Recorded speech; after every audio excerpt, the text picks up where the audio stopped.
ये ना भाजपा की जीत नज़र आती है, ना ही अरविंद केजरीवाल की चुनौती नज़र आती है। ये नरेंद्र मोदी का एक घटिया पॉलिटिक्स नज़र आता है। अगर यहाँ दिल्ली में कुछ क्राइम होता है तो कौन जवाबदेह है? गृह मंत्री जवाबदेह हैं। अब मान लिया जाए उसके बारे में तो पब्लिक क्या कहेगी? अरविंद केजरीवाल को गाली देगी, ना कि नरेंद्र मोदी को।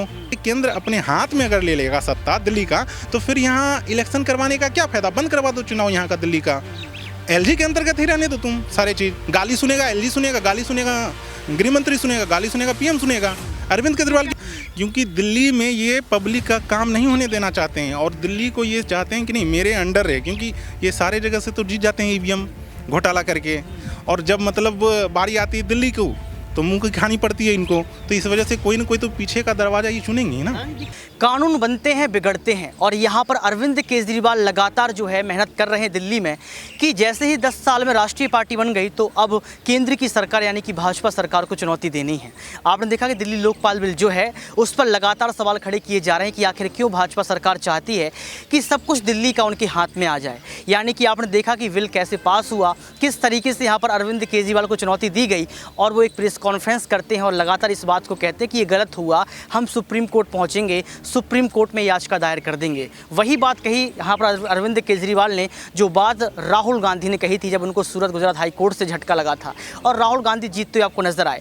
तो सबसे बड़ा सवाल यहाँ पर लेने का प्रयास करेंगे कि जो बिल पास हुआ है जिस पर भाजपा की जीत हुई है, क्या अगर अरविंद केजरीवाल सुप्रीम कोर्ट में चुनौती देते हैं तो क्या यहाँ पर उनको कुछ राहत मिलती हुई नजर आएगी? क्योंकि यहाँ पर राघव चड्ढा ने इस चीज़ को लेकर ऐलान कर दिया है।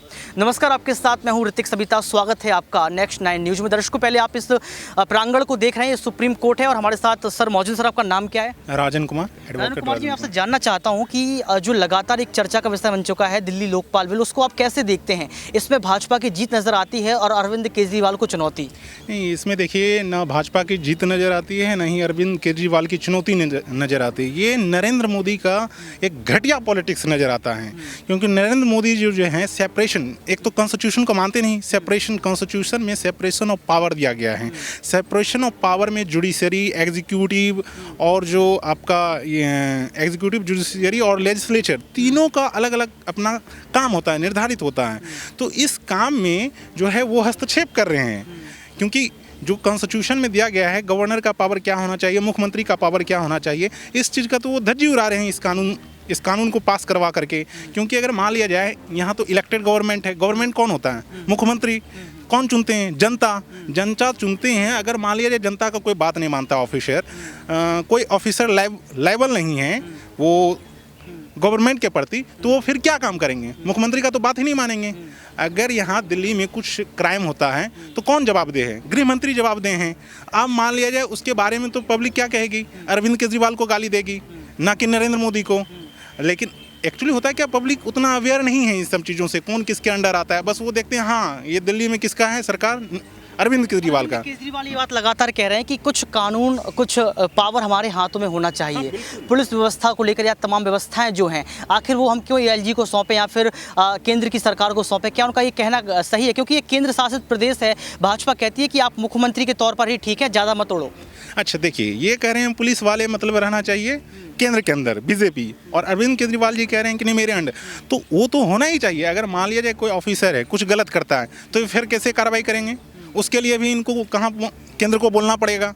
अरविंद केजरीवाल को किनको बोलना पड़ेगा? केंद्र को ही बोलना पड़ेगा। तो ये चीज़ जो है बिल्कुल गलत बीजेपी कर रही है। ये कहना है कि उनका मुख्यमंत्री होना और ना होना बराबर ही है। हाँ, ये तो बराबर है। ये तो पावरलेस मुख्यमंत्री एक तरह से हो गए हैं, और ये बीजेपी कर दिया इनको पावरलेस। अच्छा, इतना ही है तो नरेंद्र मोदी ऐसा क्यों करना चाह रहे हैं दिल्ली में? वो अपने अंडर क्यों लेना चाह रहे हैं? सेंट्रल फोर्स तो उन्हीं के अंतर्गत है। किसके? सेंट्रल फोर्स जितना है, IPS है, IS है, सब तो उन्हीं के अंतर्गत है। अगर मान लिया जाए ये गलत करेंगे तो वहाँ से ये डिसीजन नहीं देंगे कुछ भी। लेकिन पूरी तरीके से केंद्र अपने हाथ में अगर ले लेगा सत्ता दिल्ली का, तो फिर यहाँ इलेक्शन करवाने का क्या फ़ायदा? बंद करवा दो चुनाव यहाँ का दिल्ली का।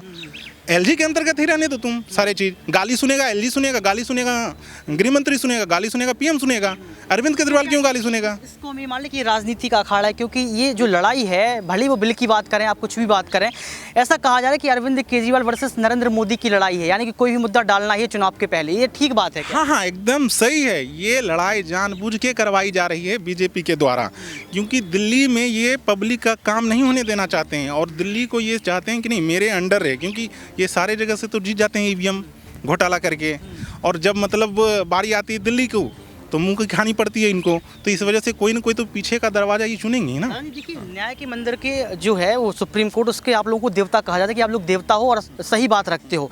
सवाल मेरा ये है कि अरविंद केजरीवाल अगर सुप्रीम कोर्ट पहुंचते हैं, याचिका दायर करते, तो क्या जीत होती हुई नजर आएगी? क्योंकि राघव चड्ढा ने कल इस बात को कहा है, अरविंद केजरीवाल भी ये कह चुके हैं, ये तानाशाही है, लोकतंत्र की हत्या है, हम सुप्रीम कोर्ट में जाएंगे, हम लगातार गुहार करेंगे। जब तक इस देश में अभी DY चंद्रचूड़ की तरह जस्टिस हैं, तब तक पब्लिक को न्याय पे उम्मीद होना चाहिए। अगर रंजन गोगोई की तरह कोई जस्टिस आ जाए तो फिर उम्मीद इंसान को छोड़ देना चाहिए, क्योंकि उनको तो देखेगी। राम मंदिर में डिसीजन लिए, जाकर के सरकार राज्यसभा का सांसद बना दिया उसको, मतलब अपना गरिमा तक गिरा दिए हैं जस्टिस। इस तरह का नहीं होना चाहिए। और मैं एक अपील भी करना चाहता हूं देश के न्यायालय से कि इस तरह का कम से कम कानून निर्देश करें कि कोई भी जज रिटायर होने के बाद कम से कम 10 साल तक पद पे वो किसी भी पद पे मतलब वो शासन न कर पाए। इससे क्या होगा, पॉलिटिक्स हावी नहीं होगा जुडिशरी में। वरना राजनेता आजकल क्या करते हैं, अपने लोग को बना दे रहे हैं, ASG बना दे रहे हैं, सब तो उन्हीं का है। अटॉर्नी जनरल ऑफ इंडिया किसका है? उन्हीं का है, गवर्नमेंट का है। किसका पक्ष लेगा? जनता का थोड़ी पक्ष लेगा, वो तो गवर्नमेंट का ही पक्ष लेगा। सवाल तो आप कानून पर भी खड़े होते हैं कि चाहे सुप्रीम कोर्ट हो, चाहे गुजरात हाई कोर्ट, कुछ भी हो, ये कहीं ना कहीं अब बिक चुके हैं। तानाशाही इतनी बढ़ चुकी है कि खरीद फरोख्त की जा रही है। यानी कि सवाल इनडायरेक्टली या अप्रत्यक्ष रूप से आप लोगों पर भी खड़े हो रहे हैं। इसको आप कैसे देखते हैं? क्या सरकार दबाव बना रही है? हाँ, ये बात बिल्कुल है। न्यायपालिका पे जो है सरकार दबाव बना रही है, हर तरीके से दबाव बना रही है। अगर मान लीजिए कहीं पैनल एडवोकेट होता है गवर्नमेंट ऑफ इंडिया का, तो उसमें वो अपने कार्यकर्ता को चुन लेते हैं। बीजेपी वाला अपना कार्यकर्ता घुसा लेगा, तो वो क्या करेगा? किसका मांग करेगा? वो तो बीजेपी को प्रोटेक्ट ही करेगा ना। तो हर जगह तो उनके आदमी भरे पड़े हैं, तो क्या विश्वास करेगा व्यक्ति?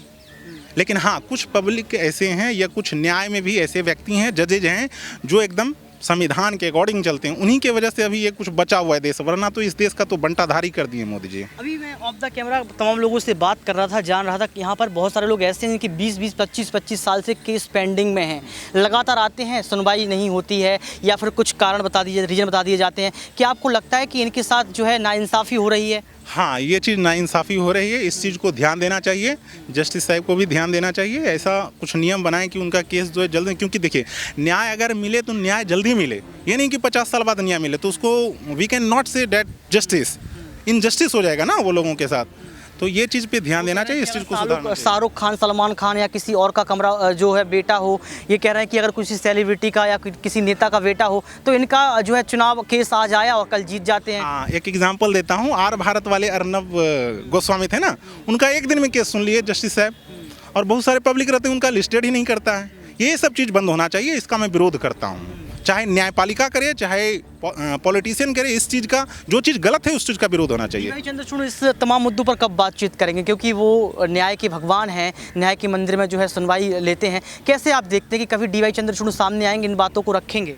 देखिए, जो जस्टिस बनते हैं उस पर कुछ फाउंडेशन रहता है, वो इस तरह आकर के खुले में नहीं कर सकते हैं कुछ भी। हाँ, उनके पास अगर इस तरह का मैटर जाता है तो बिल्कुल इन सब चीज़ों पे जो है निर्णय लेंगे, एकदम 100% वो निर्णय लेंगे। अभी राहुल गांधी का जो है मुद्दा वो चर्चाओं का विषय था।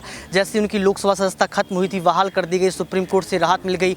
सुप्रीम कोर्ट में बड़े मजाकिया अंदाज से जो कहा गया कि ये जो मामला था इसको इतना लंबा चौड़ा क्यों कर दिया गया, 5 मिनट का मामला था, सुलझ गया। अब राहुल गांधी संसद भी पहुँच गए। अविश्वास प्रस्ताव को लेकर आप क्या कुछ कहेंगे? क्योंकि देश के प्रधानमंत्री संसद नहीं पहुँच रहे हैं, सिर्फ 3 दिन का मानसून सत्र और बचा है। देखिए, देश के प्रधानमंत्री को संसद में भरोसा रहेगा तभी तो, उनको तो भरोसा ही नहीं है। गलत करके चुनाव जीतते हैं, मीडिया को सारे को खरीद लिए हैं। देखते ही आपको मैं नहीं कह रहा हूँ, बहुत सारे मीडिया ऐसे हैं जो टीवी डिबेट, हाँ, गोदी मीडिया, जो टीवी डिबेट पे हमेशा नरेंद्र मोदी का बखान करते रहते हैं, और वो जो है मैनिपुलेट करते हैं। इन सब चीज़ों पे भी न्यायपालिका को ध्यान देना पड़ेगा, क्योंकि हमेशा देखिए न्यूज़ चैनल पे हिंदू मुस्लिम, अरे यार, कोई समाज का बहुत सारा मुद्दा है, आप उसको उठाइए। हिंदू मुस्लिम क्यों करते हैं? समाज को क्यों लड़ाते हैं? ये समाज बहुत ही मिन्नत से बना है, बहुत ही मेहनत से बना है। इस चीज़ को तोड़ने का प्रयास न करे कोई भी व्यक्ति। अगर ऐसा करता है तो न्यायपालिका को एक्शन लेना चाहिए। मीडिया वाले पे भी कुछ एक केस भी गया था सुप्रीम कोर्ट में, तो उस पर कहा गया था कि इस पे जो मीडिया का ऐसे भी है, प्रोफेशनल इथिक्स है, आप लोगों का भी है, लेकिन वो तो आजकल तो हर जगह तो अपने देखते हैं, जब सरकार ही चल रहा है अपने मनमर्जी, तो मीडिया भी चल रही है अपनी मनमर्जी। अंतिम सवाल मेरा ये रहेगा कि अगर यहाँ पर माफ़ कीजिएगा, अगर अरविंद केजरीवाल जो सुप्रीम कोर्ट में पहुँचते हैं, याचिका को दायर करते हैं, तो आप कितनी उम्मीद जता सकते हैं कि जो फैसला उनके पक्ष में आएगा? देखिए, ये तो फैसला तो पक्ष में आना चाहिए, क्योंकि ये गलत किए, सेपरेशन ऑफ पावर का तो धज्जी उड़ा करके रख दिए मोदी जी। और इस चीज़ को मतलब अकॉर्डिंग टू कॉन्स्टिट्यूशन भी देखा जाए तो गलत है। ठीक है, ये केंद्र शासित प्रदेश है, लेकिन आपका बहुत सारा तरीका हो सकता है उसको कंट्रोल करने का, लेकिन आप अगर सारे ऑफिसर को आप कंट्रोल कर लेंगे तो फिर मुख्यमंत्री काम कैसे करेगा? कोई भी काम नहीं कर सकता। एक चपरासी का वो ट्रांसफ़र नहीं कर सकते हैं, एक आईएएस का क्यों बात मानेगा आईएएस उनका? सारे चीज़ के लिए तो उनको एलजी के पास जाना पड़ेगा। तो फिर यहाँ सरकार चुनने से क्या फ़ायदा? बंद कर दीजिए चुनाव। यहाँ क्यों इतना जनता का पैसा आप खर्च करते हैं चुनाव में? तो ये राजन जी की आवाज़ थी, सुप्रीम कोर्ट से आपने सुनी। उन्होंने तमाम मुद्दों पर बात की, गोदी मीडिया पर भी सवाल खड़े किए। इसके साथ साथ ये बताया कि मीडिया किस तरीके से खरीद भी लिया गया।